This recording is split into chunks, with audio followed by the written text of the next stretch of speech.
Hello everyone, this is Sabrina here to help you today. So without any further ado, let's get right into the video. First, open your Snapchat application.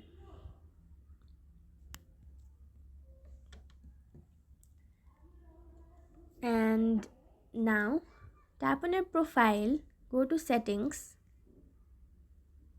go to help center,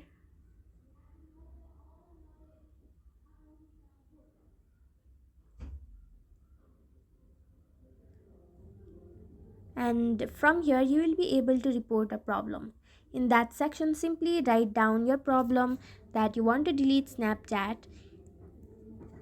If the problem does not fix, what you have to do is go to Play Store and then search for Snapchat.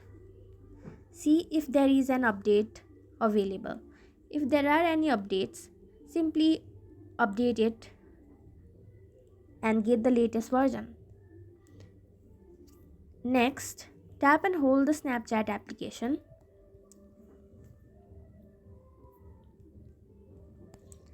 and go to its app info.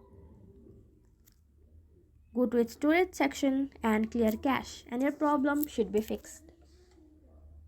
So that's it. Thank you for watching this video. Make sure to like, share and subscribe to our YouTube channel. If you got any question, comment them down and I'll catch you in the next one.